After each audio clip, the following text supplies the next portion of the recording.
Hey guys, Mallard with another stamp video. So today we're going to talk about the differences between flat plate press printing and rotary press printing. And as you guys can see, in front of me we have two stamps that look identical. Their shades are a little different, but that doesn't matter with these two stamps. But they are very different. They have different Scott catalog numbers. They are valued differently. And in some cases, knowing if there's a flat plate or a rotary print can be the difference between 50 cents and a few $100s. So we're going to get right into it right now.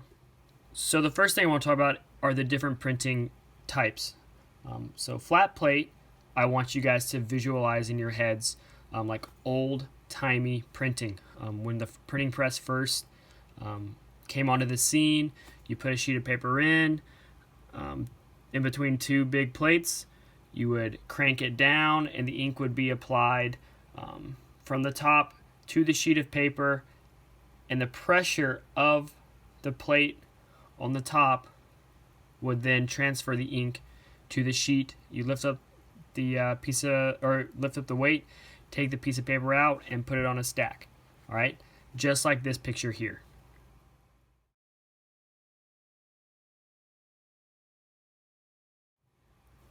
The second type of printing technique, known as rotary press printing, like I've stated before. So with this one, I want you guys to think of a more modern day printing technique. I want you to think of cylinders and sheets of paper flying through cylinders, like in this picture here.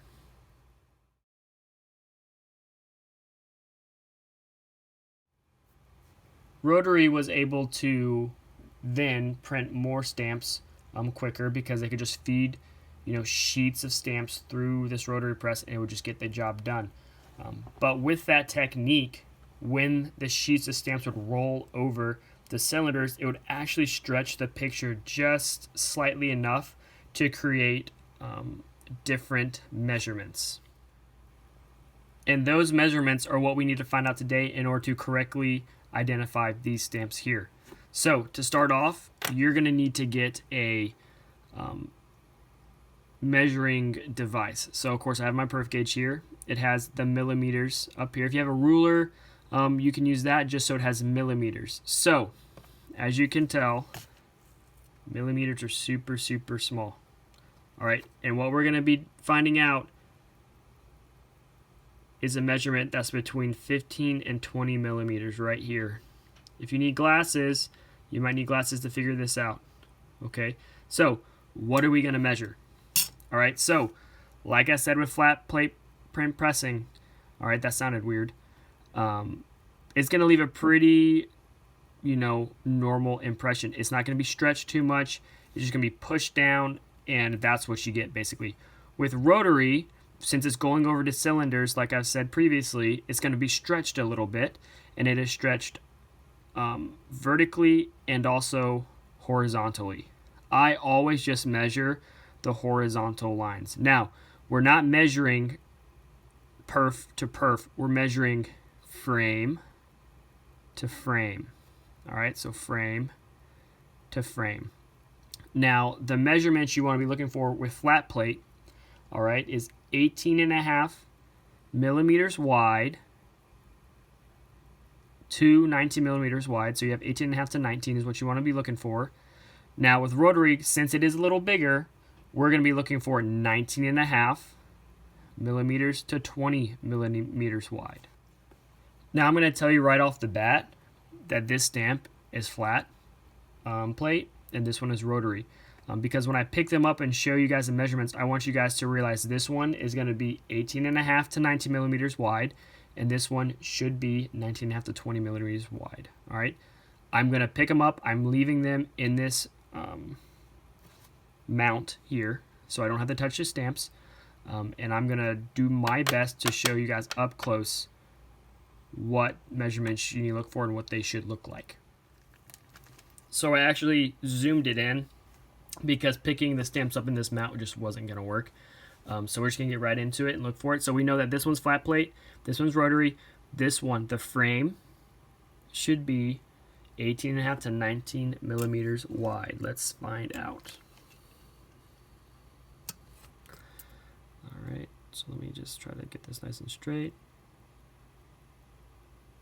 All right, if you look right there, remember we're measuring frame to frame, not perf to perf. We start at 0, count our way up, all the way to right here. And you can tell we're not to 19 yet. 19 is that longer line before the 20. We are still at 18.5, which is what we want. All right, so we know for a fact that that is flat plate print press stamp. Now we're going to go over here. Now remember, this is rotary. So we're looking for something a little bigger, 19.5 to 20 millimeters. Okay. So let's see here.